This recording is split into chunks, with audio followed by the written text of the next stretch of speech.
Greetings, boys and girls. This is Dr. Von Man. Today we're going to be building a mangonel, or a man-powered catapult. Now, these were actually probably more common in Northern Europe in the Middle Ages than the torsion catapults that the Romans had been using. Because the fact that in the cold, northern, wet climates, those torsion ropes would go slack really quick. Now, we saw me do the test on this one. I'm going to do some simplifying for the design. For starters, we're going to get rid of this rather clunky undercarriage. That was part of what messed us up before. So, for starters, let's go ahead and get started. I've got a handful of regular popsicle sticks, and we're getting a bit of a glare. Let's see if that helps. Yes, it does. Got a handful of popsicle sticks. Yes, I know there's a green one in there. Handful of standards. I got this one big, wide, jumbo piece. That's going to be our paddle. It's just a piece of scrap. Always use your scrap pieces. Reuse, recycle, reload. Got a little, like a lolly stick, clothespin. We're going to glue that dude shut. And a handful of tongue depressor type thingies and our bottle cap. So, for starters, let's go ahead and start building the A-frames. Oh, also you will need a pair of scissors and a hot glue gun. Kids, get your parents' permission and your parents' help. Alright, first thing we're going to do is take our arm. We're going to lay these out. I'm going to see if I can get them to where you can see what we're doing here. Now, we're going to have to cut some of these, so we're going to take one of these here. Now save this piece because we can use it, so kind of cut it and keep your fingers clear of the blades because you don't want to end up with nicknames like Nine-Fingered Lefty. Now, we're going to line, see how I got these two lined up here? I'm going to snip, they're going to line it up like that, and we're going to snip it off. Now save those two pieces. I think we're going to be able to use them, hopefully. Now we're going to build the A-frames. Now you want the A-frame to come right up here at the edge of this right here. We're going to glue it in and try to keep it smooth as you can. Kind of at an angle similar to that. Now, on this one here, it's going to glue on the outside, so we can keep it even. Otherwise, this thing will be just a little bit wonky. And we don't need that being wonky. Now, check our angles. Modify the angle to make sure these are even. Like so. Now, go ahead and grab two more of these sticks. And what we're going to do is we're going to come over here and we're going to glue right at this here tip on this side and right in here on this side, I believe. That's what we're going to do, is we're going to try to attach them like so. So your first piece should look like that. Now, your other piece is going to fit in like so as well. So what we're going to do is we've got to pull this off. I've got a stringer attached to my finger, and that's never fun. Alright, we're going to come over here, do it again. Flip it.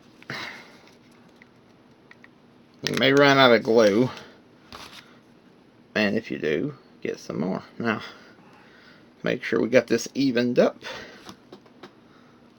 and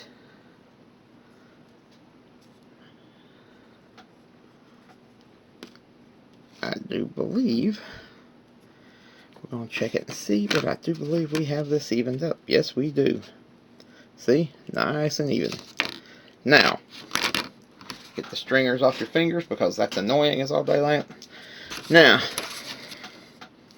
remember those two little bits that we took off here? We're going to glue those in place now. And what we're going to do is I'm going to try to figure out a way to glue them in. Now, you could put another bar right here if you needed to, but what we're going to do is we're going to try to come in and lay that across here. You need enough room to put your axle through, so try to leave yourself a little bit of room and make sure that it's even. So, now we're going to come over here, do the same thing. Now, if you feel like you need to, you could always, reinforce it or what all. Now, let's see if that looks right. We got to have this thing even, otherwise this weapon will not launch properly. and we do not have it even. So what that means is that I've got to angle this down. And let's go ahead and re-glue it. It was aimed the wrong direction, the wrong direction, the wrong direction. Now, let's compare. Well, still a little bit high. Let's compare notes here. Well, it'll suffice. It's not perfect, but it's, you know, it's not going to be. Alright, now. So the next thing we're going to do is take one of our popsicles. This is going to be tongue depressor number 1. We're going to shear this off. Save this piece. You may end up needing it. That one is going to split, so I wouldn't worry too much with that. Now, come over here, and hopefully you can see it. And you're going to attach that arm to this piece here. And hold on to it a minute. And you may have to reinforce it a little bit. Or at least what I'm going to do is put a bottle of paint right there while it's drying. To kind of keep it from getting all higgledy-piggledy. Now, let's grab myself another glue stick because we are running low. Oh, I don't know what that was, but that didn't sound great. Alright, now, we're going to go ahead and put a little bit of glue on this side here. In case you can't see it, we're going to put it on this side right here. If I can get it to come on out, may have to. There we go. My advancer is not working. This glue gun's probably getting close to its latter days. Now, let that set a second while I move the paint bottle to hold up this side, and move that in place. Let that set a second. And while that's doing that, let's go ahead and cut off another stick. And you'll see what that's for. We're gonna use that to kind of secure it a little further. It's a reinforcing measure. What we're gonna do is we're gonna come over here, put a little glue here, a little glue there, here a glue, there a glue, everywhere a glue. Now, trying to get your fingers in it like I just did. That was not fun. Alright, now we can move our that out. Now let's flip this dude upside down for a minute and make sure this is straight, as it's not. And we're going to have to probably secure again right in here on this side. So let's see what we can do. When in doubt, over-engineer. Now, let that dry a second. We're going to flip her over like that. Grab ourselves another stick. Another one of these. Now, this is 3 tongue depressors we've used thus far, if you're keeping count. And if you buy your popsicle sticks by the 100 like I do, then this is probably familiar turf for you. What we're doing now is we're going to glue this in place here. And that's going to give our frame a little more structural stability. Now, like I said, I'm doing a little bit extra stuff now. For example, we're going to take one more of these here sticks and we're going to glue it right up underneath this A-frame. And that's going to secure it even further. The reason I did this is because when I was working on this thing, something knocked up against it and literally shattered the frame. So I want this particular machine to be pretty sturdy. Plus you're not dealing with a rubber band's relatively weak power with this thing. You're dealing with a fairly large amount of force. Now, Like I said, we're going to do it a little bit differently than my prototype as we've kind of learned some things along the way. Like, for example, we're going to glue a board here and here. And it's the same basic concept. It's just I've done a few minor adjustments to the design to kind of make it a little easier to operate.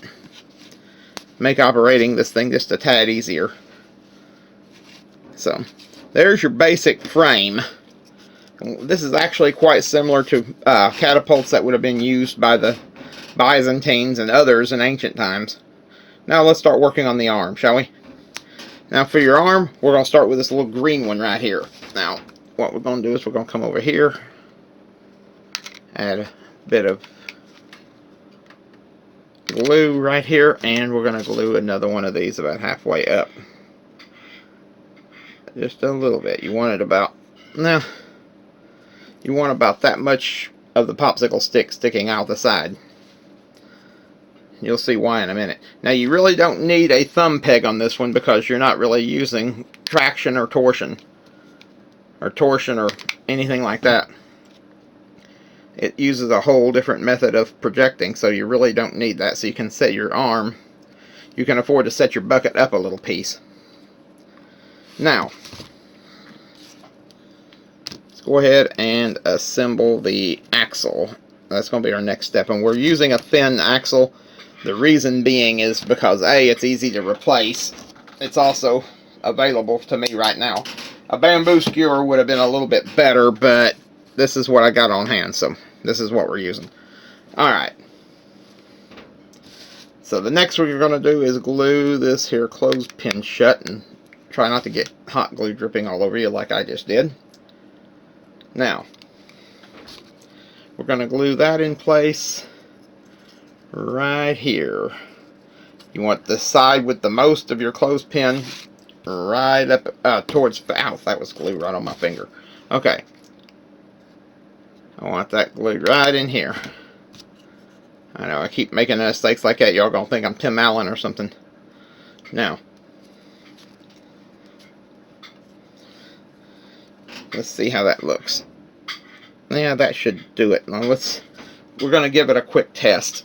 So we're going to slide our arm through, because we're not quite ready for that yet, but we're going to slide the arm through and see here. So that's where we're at. I don't want it slippy sliding, so we're going to probably have to do we're going to do a little bit of modification to this.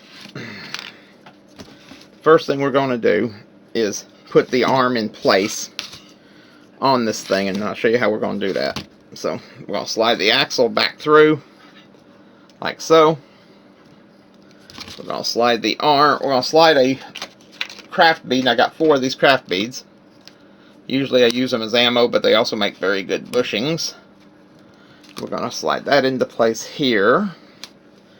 And we're going to glue it up tight next to the arm, because we don't want it going anywhere.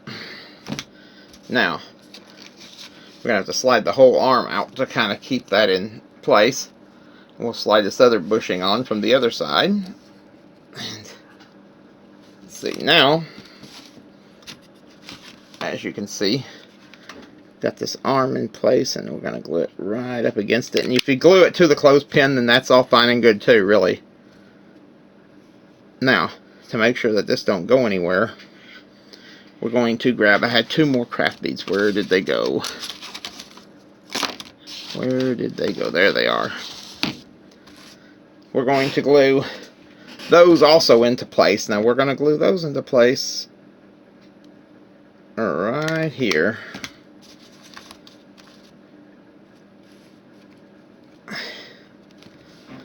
And push that right on in. And if you glue the axle solid, it's not going to be that big a deal because you didn't really glue it. You have the arm freestanding anyway, so it's not that big an issue if you've glued the thing solid. See, now you've got some. Now what we're going to do is push these 2 up tight so it doesn't move. Now you could have put a bunch of beads onto it, but it's kind of a waste. Now I used a little bit, maybe too big an arm, or too big a hole on my clothespin, but I think this will be okay. Well, we got a little bit of pinch right there, so we're going to push that up there tight on it, and we're going to glue it tight in. See, now come over here and you're going to glue your flap onto it. If you've got a slightly smaller hole on your clothespin, you'll probably be a little bit better off.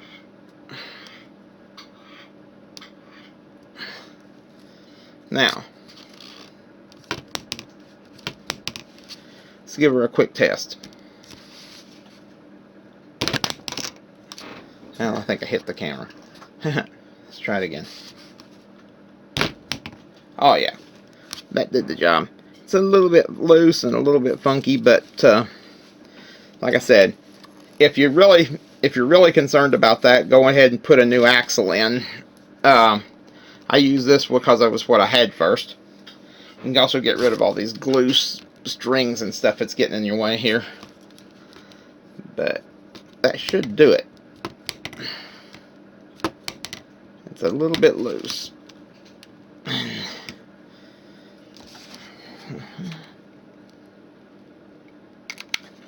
Like I said, you could put more than one bead onto it if you needed to. Probably even shrink down the size of all this other if you needed to too. But we'll let that dry a few minutes here. But, see how that falls right back into the reload position? Now, it looks a little bit different than my prototype, which it's gonna. I did a few things minorly different, but it's the same basic mechanic. See how mine's got the A-frame facing backwards? And I got a little more of a tail sticking out. This one here's got a tail sticking out, but it's a little more forward. And your angle is back here instead of forward, which makes it more like a Byzantine siege machine. So, there you are. That is how you build a that is another way to build a man-powered mangonel. And so, like I said, these are very fast little machines. Don't aim them at people because they can launch pretty good. So, if you like this video, hit the like button, hit the subscribe button, hit the bell to get notified. Don't forget to share, like, and subscribe. And I got 1:30 left on this video, so don't forget to follow us on Pinterest, Patreon, and Facebook. Go out there and build yourself a catapult. And I'll see you guys, one and all, on the flip side. Thanks for watching. Bye-bye, and God bless.